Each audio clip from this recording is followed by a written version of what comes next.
Thank you, Congress, for that warm welcome. What a joy it is to be back here in Brighton and to be back here with the TUC. Thank you to Mark and to Paul and to the whole team. And thank you to every single trade union rep in our country who gives up their time to ensure that workers have respect and a voice at work. I never forget the role the trade unions played in creating the Labour Party and sustaining it through triumph and adversity. And I never forget the role that trade unions have played in winning change for working people in the last 100 years, not least under Labour governments. In the department that I am proud to lead, I retrieved a bust of Ernie Bevan, one of the great trade unionists of the last century, and restored it to pride of place. It was during the Second World War that Ernie served as Minister of Labour and National Service. And in our country's darkest hour, it was the trade union movement that stepped up, that provided so many of the men and women who stepped forward to lead the change that we needed. When I took on this role, I was clear that I wanted to draw on the wisdom of the unions. And that's why I set up the Improving Education Together initiative. Union expertise, valued, not ignored. The voice of the workforce, valued, not ignored. And thank you to everyone who was fed into this initiative. Together, we are improving education. And Congress, today I want to tell you why that matters. I want to tell you two stories, one about my past and another about this country's future. My roots run deep in our working class communities, the working people of this country, the joiners, the steel workers, the cleaners, the shipbuilders, the carers, all of our public servants. Congress, I grew up on a street of council houses in Washington in the northeast, just me and my mum. And back when I was young, a man turned up at the front door with a baseball bat. A few weeks earlier, we'd been burgled, and my mum had reported it to the police. Now, the man had come back to scare her into silence. We clearly didn't know my mum very well. Because even at 9 years old, I could have told him that he was wasting his time. She stood her ground, he went to prison. Congress, from my mum, I learned about strength, not the kind that preys on the weak. No, I learned the kind that stands up to adversity. The strength to do what's right, even when it will be easier to crumble. That street of ours had challenges, yes, of course. But there was kindness, there was compassion, so much of it. There was our neighbour who knew that we were struggling one winter and posted an envelope through the letterbox marked for Bridget's code. And I never forget that kindness.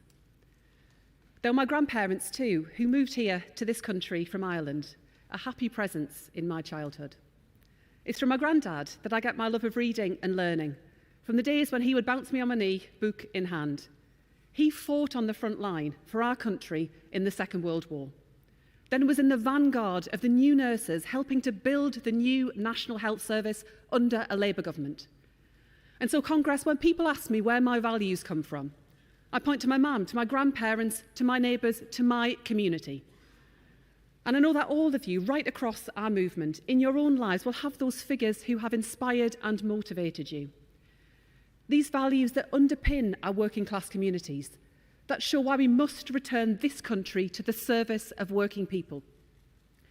To deliver our plan for change, to build the Britain we all want to see, strong and fearless, yet kind and compassionate.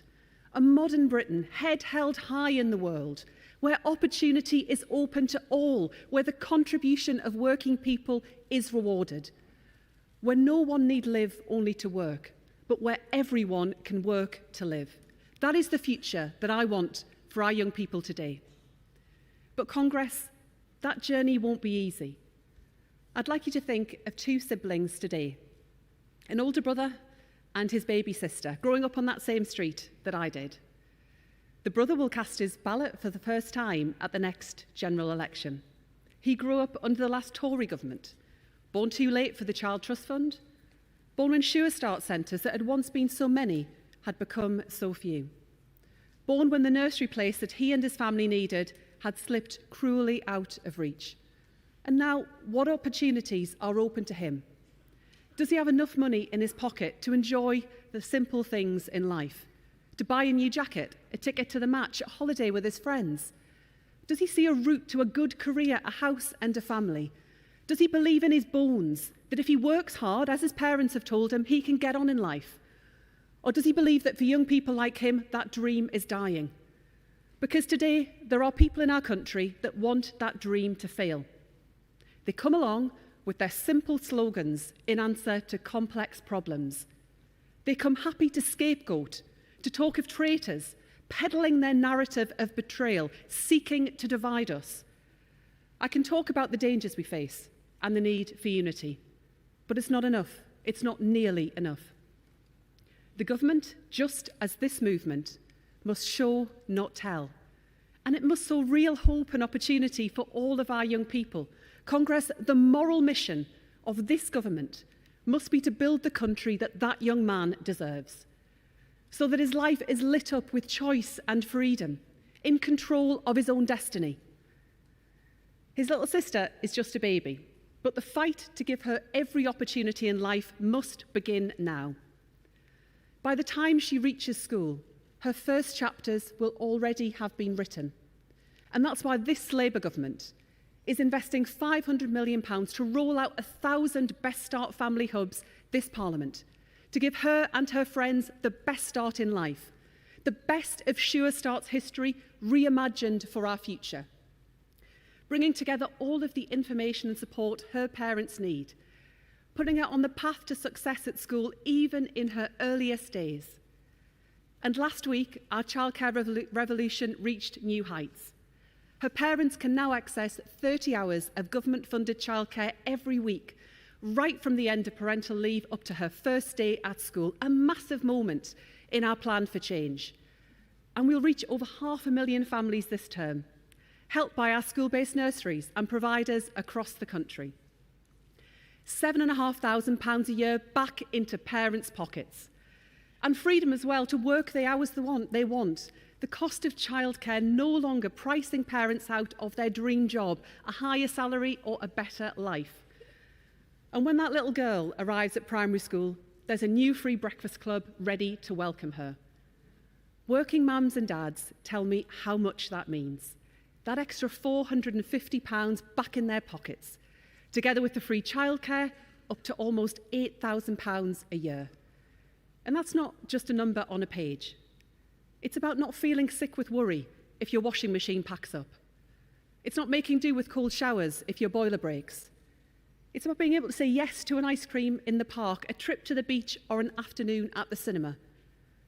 But our Breakfast Clubs Congress, they go further. They build the belief that children belong in school. And that matters perhaps now more than ever. There are some families in this country, some communities even, where that faith is fading. Young people unable to even imagine a promising future, let alone grasp it. School didn't work for their parents. Why should it work for them? Congress, our schools have come so far, driven forward by our amazing school workforce. But there are still groups of children in our society for whom school just isn't working. Like children with special educational needs and disabilities. More likely to be suspended, less likely to do well in English and maths. It's frankly unacceptable, and it is a similar story for our working class children too. Lower attainment, lower life chances. But I refuse to lower my expectations. Congress, I'll tell you why I'm so passionate about our schools. Because schools, and often our schools alone, are the pathway to opportunity for working class kids. And I know it because I lived it. I know what it takes to go from a tough street of council houses into the cabinet. Great schools, fantastic teachers, a strong sense of community. And I want to thank from the bottom of my heart every single person right across our country who works in our schools.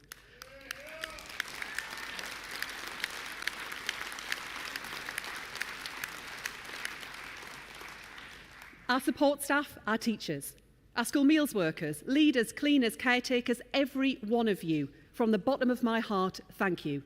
The success of our children depends on so much more. Alongside everything you do, I know there is much to achieve. I had a family steeped in the proud working class tradition of learning, of self-improvement.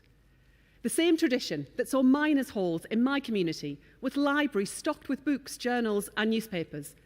The same tradition that sees banners lifted every year at the big meeting in Durham, proclaiming the universal, immortal truth that knowledge is power. The same tradition that sees union-learned colleagues fight for the learning of your members. Now, Congress, I was lucky. I know I was. But life should not come down to luck. I think of that young man today from my community, growing up in Britain today.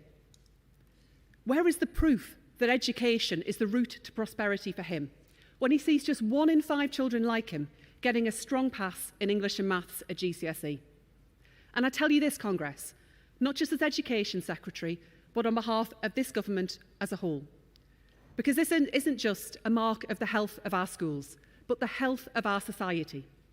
When we deny our working class kids the opportunity their talent demands, we deny the country the chance of a brighter future. Wages lower, work less secure, growth on the floor. And that breeds resentment, Congress. Dark clouds hanging over our towns and cities. So when I say that I'm determined to build a school system that works for every child, that delivers excellence and opportunity for every child, I mean it. The Chancellor means it, the Prime Minister means it. And we'll set out the change we will deliver through our new Schools White Paper. But I can tell you now, Congress, that this government will drive high and rising standards in every school in this country. No compromise, no exception, strong on standards for our working class kids. That means strong accountability and strong support for our schools. Over 200 of the schools which need that support the most, are now getting it through our new Regional Improvement or RISE teams. And today I announce that that number will almost double. Almost 100,000 more pupils across the country will benefit. Expert support from the best in our school system. Just as we are putting our economy back in the service of working people, we are putting our schools back in the service of working people. And these two are indivisible. A good education is the only way that working people can get the best from our economy. And that goes beyond schools, especially for that young man. He's left the classroom behind, he's not sure what next. But he doesn't want to be sitting on mum and dad's sofa come September. He wants to get on, but without the right support, he could so easily slip into stagnation. Retreating into a parallel life, days and nights spent alone in his bedroom, accessing all manner of material online, vulnerable to the toxic messages he finds there. As the months pass, hope disappears and anger seeps into the gaps. That's how our social fabric begins to fray. But it doesn't have to be that way. Our task is to help that young man claim a stake in our society. He needs top quality choices, a route into university or a great apprenticeship, like the apprentices I met at British Steel in Scunthorpe last month, who wouldn't have had that chance were it not for this Labour government stepping in and taking action to secure its future.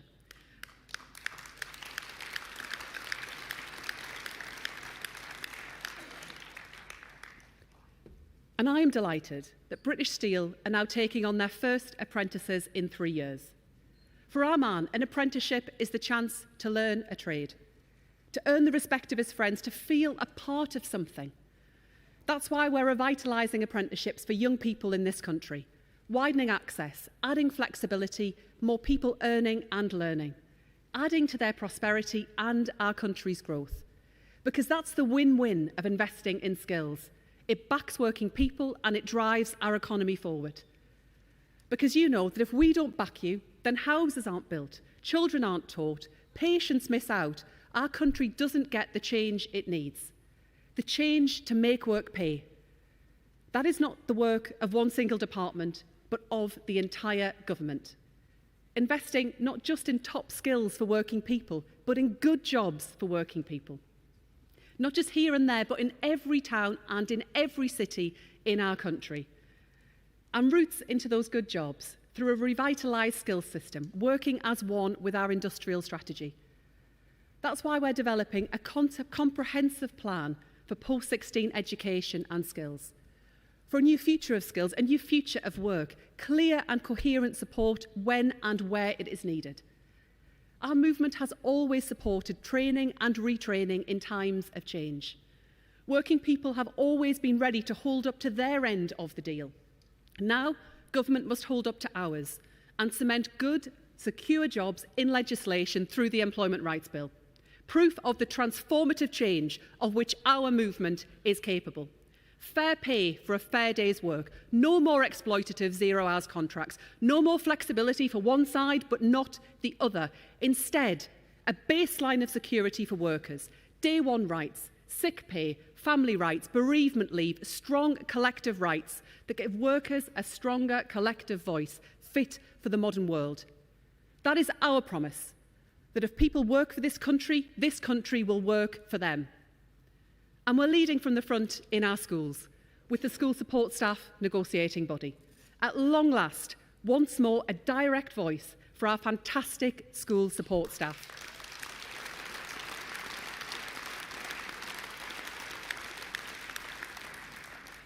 Our caretakers, our catering staff, our teaching assistants, the people that bind our school communities together.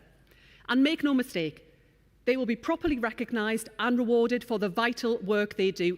That's the progress this country needs.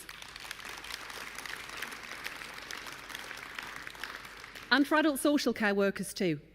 It can be a hard job, long hours, tough terms.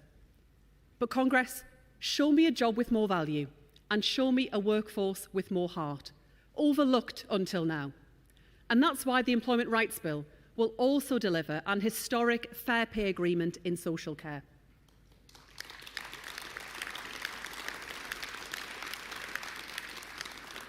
But Congress, what about that young man's baby sister? What kind of Britain are we building for her and for little girls everywhere? As Minister for Women and Equalities, I am deeply proud of the progress this government has already made. Hard won, hand in hand with women's groups and trade unions. That little girl deserves to grow up in a Britain where she gets every opportunity that her brother does. So Congress, we're acting. With our plan to make work pay, we'll make gender pay gap action plans mandatory. It's not enough just for employers to know about the gender pay gap, we're making them tackle it. And for disabled and ethnic minority workers too, rooting out pay discrimination wherever we find it. Going further, reviewing parental leave, strengthening protections against sexual harassment at work. And I'm delighted to say that for the first time, this government will commence the socio-economic duty so that people from backgrounds like mine, backgrounds like yours, are never forgotten.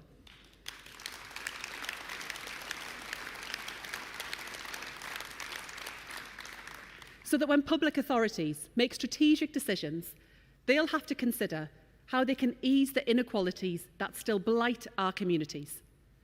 On women's rights, on workers' rights, on life chances, the choice we face is a simple one.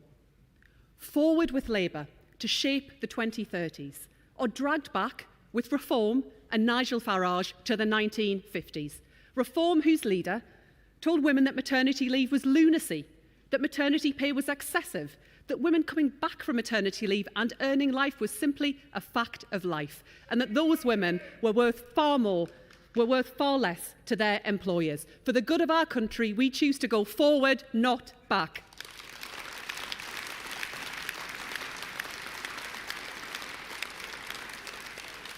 And Congress, make no mistake, let there be no doubt.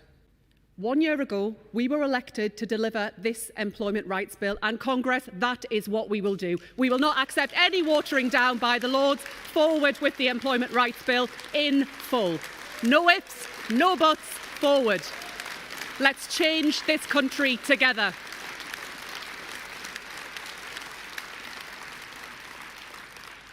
For that young man, for his baby sister, for working class communities across our country, £8 billion of investment in early years, free breakfast clubs, reaching almost 80,000 children in our most deprived communities, free school meals for 500,000 more children, higher standards in our schools, stronger rights for workers, better choices for parents and freedom for families, a new wave of opportunity. Congress, this is what real change looks like, the kind that both feeds off and fuels our belief in better, building a cycle of hope, not hostility, and the chance to work with you to deliver that change is the greatest privilege of my life. It's why the worst day in government is still better than the best day in opposition. It's why no matter how hard the challenges, no matter how tough the choices, what drives me forward every day is the brighter future our children and our country deserve. And we get there, Congress, through the politics not of fear and hatred, but of hope and justice. So I ask you to continue to work with us on the good days and the bad, to keep up the fight in our towns, in our cities, in all of our workplaces, to build a country of which we can all be proud. Together, we can restore opportunity and hope to working people and build a stronger Britain. Thank you so much.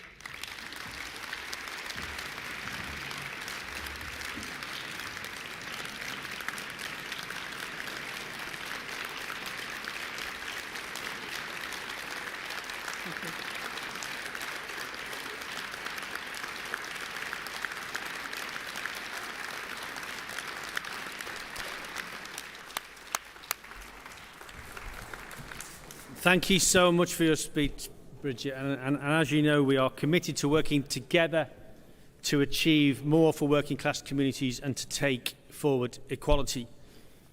Can I also add, on a personal level, I think I love your mum. Strong. Thank you. The Secretary of State has agreed to take questions. We will be taking questions in small groups. I invite Paul Nowak to introduce our first questions, Paul. Okay, thanks, President. I'm going to ask Lynn Pollard from the GMB, Sahira Chowdhury, a Unison member, Maria Chandragani from UCU, she's the UCU President, Rachel Knight, an English teacher and an NSUWT member, and Marika Miles, who's a head teacher and a member of the executive of the National Association Head Teacher, to come forward. They're over there to ask their questions, and then the Secretary of State will respond once all the questions have been asked. So, Lynn, over to you. Thank you. Stick with me, I'm severely dyslexic, so as a school convener, I have dealt with staff leaving because they feel undertrained, underpaid and unappreciated. We welcome Labour's pledge to value and recognise the professionalism of the school support workforce through the SSSMB. Will you commit to ensuring all support staff get the same fair pay, terms, conditions, so that every worker is and feels valued?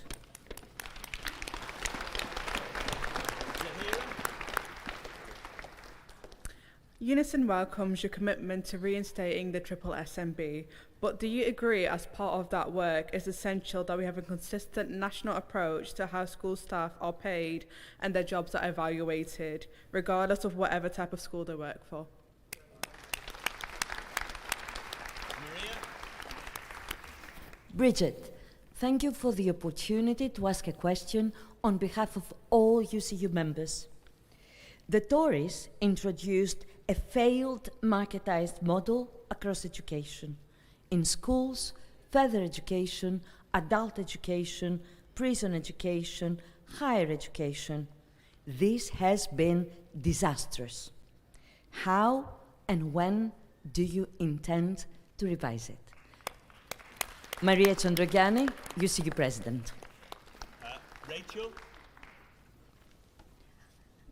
Hello, Bridget. Rachel Knight. I'm an English teacher in Salford and an SUWT member. Teachers in academies, like workers in outsourced services, often lack guaranteed trade union recognition. Will you make union recognition a condition of all public funding and contracts so workers in every sector have a voice at work?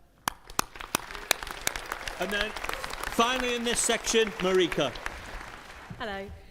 You indicated that you will set out a bold vision for the future of education in your forthcoming white paper, with the centrepiece of that being SEND reform. What reassurance can you give Congress, all the educators and support staff, all the parents and grandparents in this room, that the government's plans will properly take account of the views of and pressures on educators, command the confidence of the electorate, and not fold at the first cry of outrage from the right-wing press who so love to insult education professionals? Thanks. Over to you, Bridget. Thank you so much, and thank you for a range of questions on a number of topics. To begin with the school support staff negotiating body, I am so proud that we've moved so rapidly as a government to make that a reality and to start that process. And the reason we do it is for all of the reasons that you set out, about making sure that all of our support staff have a minimum standard and expectations around terms and conditions and pay. But alongside that, the reason I do it too is every school I visit in the country, every school leader I speak to, they say to me, were it not for the amazing teaching assistants, cleaners and catering staff, they couldn't do their job and they couldn't deliver for their children and their communities. It's why we will make sure it does cover all schools and we will make sure there are clear expectations about what is necessary. Maria, in terms of the wider question you asked around higher education and other areas, in terms of our universities, I believe our universities are one of our country's greatest strengths. Not just for young people moving away from home at 18, but often in communities like mine, the chance for adults to return to education, often later on in their lives, maybe after starting a family, and the chance to retrain. It's why what you will have seen from this Labour government is a different approach, an end to the culture wars in our universities and a focus on what we need to deliver for our students and for our staff. And in children's social care, I'm really proud of the work that we're already doing to make sure that private providers don't see excess profits as a result of vulnerable children. Vulnerable children, often who've been through the most traumatic experiences that no one could imagine, who haven't had a voice, who haven't had the support that they need for the longest time. And that's alongside the changes that we're bringing in to support foster carers and kinship carers too. But we are driving big reform in children's social care because I don't think it's right to leave it to the market, and I don't find it comfortable to see that excess profiteering at the expense of vulnerable children. In terms of collective bargaining and union recognition, the changes that we're bringing forward through the Employment Rights Bill will make that a lot easier. And on special educational needs and disabilities, I can absolutely give that reassurance, because there is no responsibility I take more seriously than to our children with SEND and to their families. I've heard so many stories from right across our country, from our workforce, from our parents, about how we were left behind a system that is failing children on so many levels. Everything that we will do to reform the system of support for children with SEND will be rooted in one principle, that is better life chances and better outcomes for children with SEND. And I'm making sure that I'm already spending lots of time talking to parents, talking to our workforce, to our trade unions, and also disabled rights groups to make sure we get this right. It is an immense responsibility, but it is the right thing to do. We cannot stand by as so many of our children do not get the support that they deserve. Thanks, Bridget. We've now got a second group of questions. So we've got Heather Gillifan, who's an NHS worker and a Unite member, Nicola Hawkins, who's a member of the NEU, Julia Giorgio, who's the General Secretary at the NHBC Staff Association, Carla Jones-Charles, who's Director of Midwifery and an RCM member, and then finally, to round off our questions, Renata Birmingham, who's a USDOR rep at a large retailer. And they're going to ask questions ranging from AI in the workplace right through to the Employment Rights Bill. So, Heather, over to you first of all. Thank you. Thank you, Bridget. We heard your announcement at the end there about the Employment Rights Bill, but we're still deeply alarmed that the Employment Rights Bill has been repeatedly watered down, with the House of Lords slashing key rights, loopholes in the rights for 0 hours workers, and the failure to outlaw fire and rehire, made worse by the government's amendment allowing the widespread use of fire and rehire in local government and across the public sector. Will this government guarantee this Congress that it will implement the bill in full?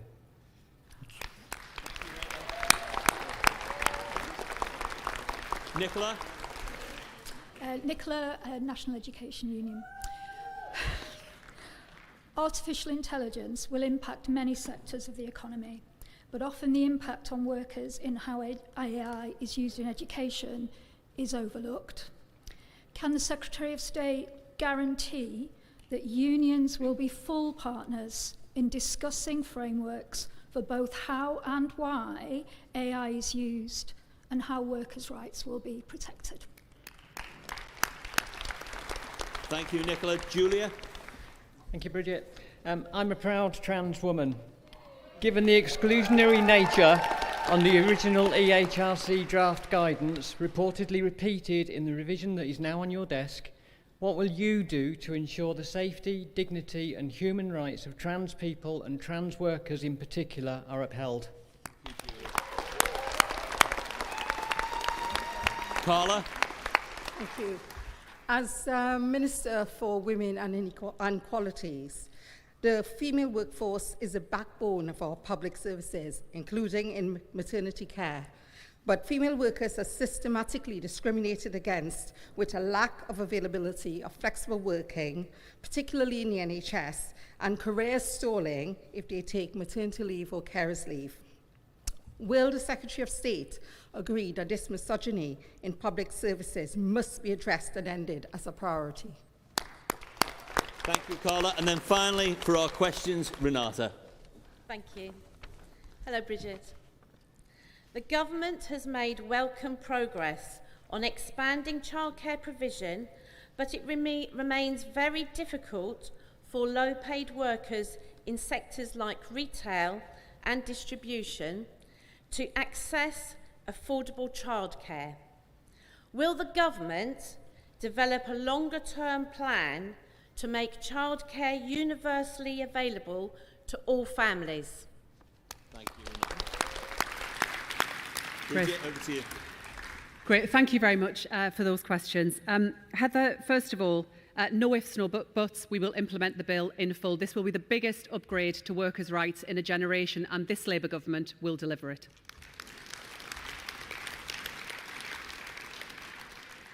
Nicola, around AI, absolutely I can give you that assurance. I think there are amazing opportunities that come of the use of technology, particularly in how we can tailor learning for children and how we can free up teacher and support staff time to really do those human face-to-face interactions that you can't expect of any technology. If harnessed correctly, if done properly, I think there is enormous potential.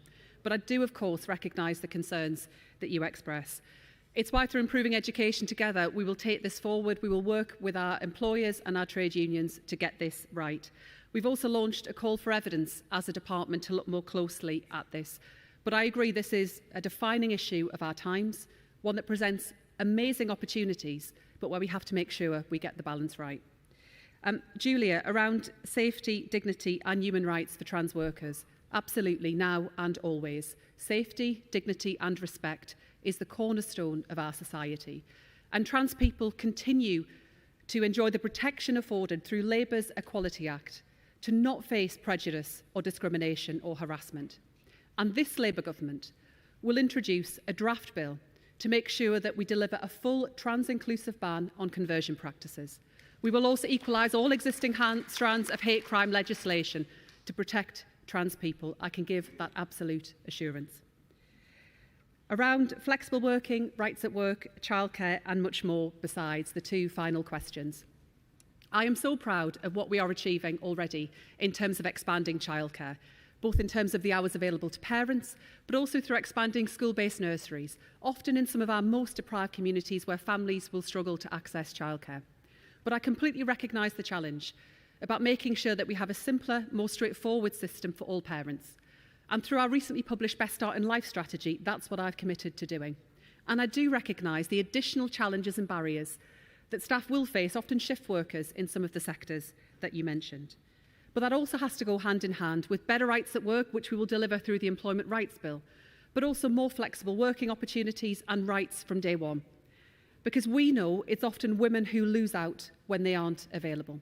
We know it's often women who give up their jobs when childcare isn't there, where they can't get the place. I'm so proud of what we've achieved so far. I've made early years and provision for working women my priority, but there is a lot to do and we'll do it together. Thank you, Bridget. We look forward to continue to working with you. Thanks again for good.